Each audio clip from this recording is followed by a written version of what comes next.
Can you hear me? Yes. Yes. There have been so many great talks, including the one that just finished. I'm a great believer in retrospectives, and there are so many things I'd love to pick up on that other people said. But I promised our Canadian managers that I would tell this story. So I'm going to. Okay, what am I doing wrong? Something. Oh, there we are. Okay, so the story that I promised to tell is about 3,000 furious scientists. I entered a Fortune 100 company, and the first day I was there, I was kind of doing a bit of discovery. I spoke to the SVP, who was for the research division, and I had no more than just, hi, how are you? He handed me a video and said, tell me what I did wrong. Okay, what do you think you did wrong? I don't know, but they were throwing tomatoes, they were throwing eggs, and the worst thing is, they were swearing. People around here don't swear. Oh, okay. So he told me his story, what it was he was trying to say. That same day, I met the head of HR, a gentleman in handmade shirt with a handmade suit who wasted no time telling me, we have the best scientists that money can buy. Any other questions? No. I thought he might have not quite enough questions himself, but no, so be it. Okay. So fade out, fade in. I went back to the SVP and I said, give me the team that you're most worried about. Oh, no. I can't do that. I mean, there are 35 of them. They're the most angry people in the organization. Those are the ones I want. But tell me again, what do you think they're so angry about? So he said, well, we have a new CEO, and the new CEO told me what it is that we have to do. And so I went and told them. Oh, and what did the CEO tell them they had to do? We have to beef up our drug development pipeline. Oh, okay. Anything else? No, that's all. Okay. So it took me a while to convince him that it was actually okay for me to work with this team. And he insisted that I take a male colleague with me because he wasn't sure I was going to be safe. Scout's honor, I could not have made that up. And so indeed, I walked in there, and there they were, and they were, what do you know? You don't know anything. Your consultants always want to talk about process. You don't know anything. I said, you are dead on the money. Not only do I not know anything about cancer drugs, I can't spell the fields in which you guys did your postdocs. So if you think I don't know anything, you're completely right. But I know a little something about inquiry. And if you will work with me today, I think we could actually make some progress at a more efficacious way of developing a cancer drug. However, I have a horrible memory for names, and so anybody who leaves right now, there's no way in the world I'm ever going to be able to report that. So feel free to leave if you like, but if you're going to leave, I'd really rather you left now. But you can leave at any time. Okay, not one single person left. And I led them through an inquiry which they actually found quite fascinating about what might be more efficacious. In the first 10 or 15 minutes, they were still angry. There was still a lot of swearing. Swearing disappeared after about 15 minutes. And they came up with something that was completely radical at that time. They were all, as the man said, the best scientists money can buy. They were all postdocs, and they had all grown up in an environment where success was measured by how long you can keep your grant funded.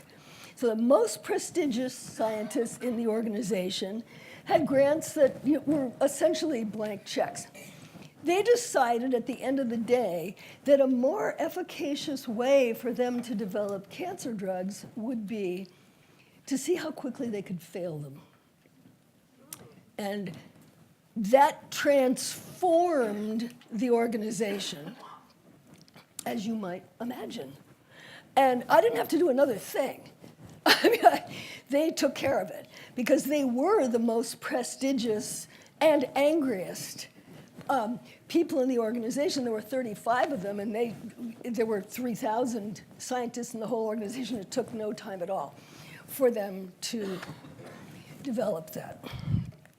Okay, so am I doing the right? Why can I not make this thing move? Okay, so where I came from was what I call business anthropology. There's a particular way that I look at business, which is nothing like what most business people look at it. And I see it as a network of exchanges. And in my humble view, exchanges haven't changed in the 3 or 4 million years that our brains have been developing. They've always been based on vulnerability. How do I know that, apart from being a smartass? I know that our very early ancestors lived in an area where the climate was drying up and they were threatened by predators. They had to work together to figure out how to keep the lions from eating their children, which, as you might imagine, was a source of dissatisfaction. So I said to myself, okay, we're built for this. We were made for this. I can tell you the whole history, which I won't. And somehow, every organization I go into, the suffering is just completely unacceptable. So I started looking at what is going on here. Turns out the brain also operates as a network. And that network operates by hubs, like networks do. And those hubs are primarily built before puberty.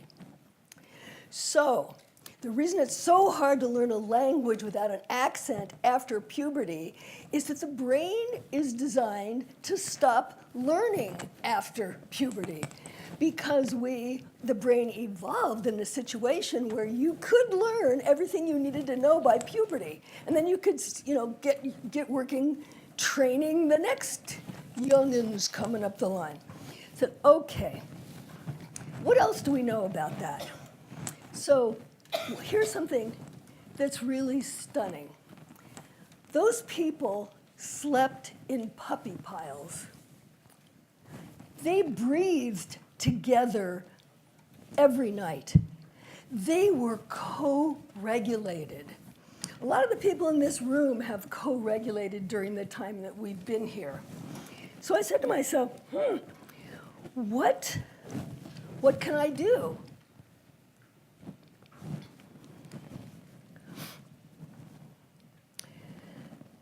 Where we are now, as you very well know, says the CEO of Microsoft, there's never been a time when there were 3 of us spending north of $10 billion on development. That's why, of course, we have this amount of change that bothers people. So yeah, okay, all that's true, but here's what I know. This experiment was done with undergraduates, and the undergraduate is represented by the little hand at the bottom. You're in an MRI, and these 2 characters, they look exactly like that. This is a slide from the experiment.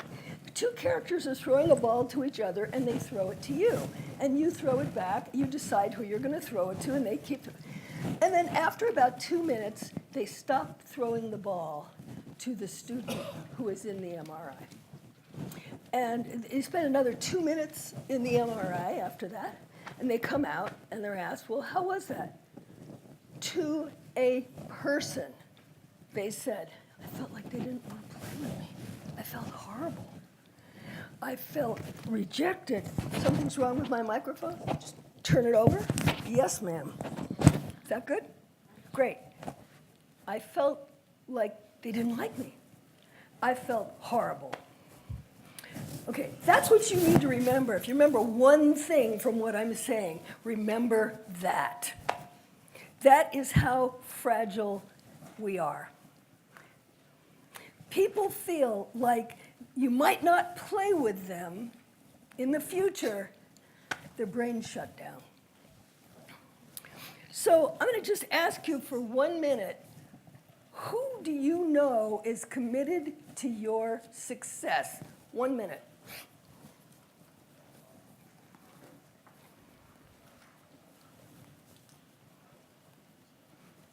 Okay, I lied. I'm not going to give you a whole minute. No. Okay. However, I betcha you all knew. And some of you might have had to go, I may have a little difficulty figuring out who. All right, so I'm going to keep going here. Here's a guy who has a company that isn't especially known for its agility, but what he is doing right is he operates from core promise. There is a core promise that he will explain to you that everybody in the company is empowered to fulfill. And that promise is, are we doing something that is going to make it possible for our customers to do something that they couldn't do yesterday? That's all. They made it through a moment where they were told no one will ever buy the iPhone because it doesn't have a keyboard. So here's what I've developed over the time that I've been working in the field with the understanding of how the brain works, is that in business, I'm sure all of you have had this experience, you have poor exchanges when you kind of go, God, I hope I don't have to talk to her again. You have ho-hum exchanges, unfortunately, way too many. You have rich exchanges where you feel like something wonderful happened. We've had a lot of those in the last day and a half. And you have sweet spot exchanges where you know that you are contributing your real, what I would call genius. And so I started creating environments that promoted rich exchanges and sweet spot exchanges, and that's all I do. That's all I've ever done. It turns out, you already heard about this one. Actually, I'm going to speed through these because that's the only one that I promised to tell. It turns out that in the, let's say, 200 generations when we've been living kind of like the way we're living now, we've been a little distracted by what really human beings are supposed to do. So what I here to say to you is that change is actually not pervasive. You're still going to be working with people who co-regulate with you or not. They know if you're listening or not. You can celebrate them or not. You can recognize that their experience happens through this network that was developed before puberty. You can prefer belonging with a very simple device, which I call inquiry. Actually including people in your question and listening to their answers. And if you think you're not getting through to them, try matching their breathing. Try looking in their eyes. This is physiology, folks. This is so programmed into us. So if there's one thing you cultivate in your organization, cultivate curiosity. Excuse me. You all know this, but I'm going to repeat it anyway, that it is rich and sweet spot exchanges that drive business agility. If you've had the experience of being listened to, you've had that experience of physiological co-regulation with another human being, that human being is going to give you information that you could no more gather yourself than I could jump over this building. They will stick with you when you don't know what to do next. They'll help you figure it out. They'll be with you when the market changes, when suddenly people don't want to buy your gizmos anymore, or suddenly start throwing tomatoes at you, or whatever doesn't appear to be working the way you want it to. The people who you have listened to will come through and help you get to the next point. So my message is, whatever business you are in, you're competing via rich and sweet spot exchanges all over your business ecosystem, not just the people you call customers, not just the people you call employees, but if you can create that experience all over the ecosystem, you're really going to be agile. It doesn't matter what happens in the marketplace, you will be able to add value. Gracie and I, where is Gracie? There is Gracie. Gracie and I are about to start testing a product. If you are interested in helping us test this product, it's all about, guess what? Regular practice to listen to your entire business ecosystem. That's it. I have a few books.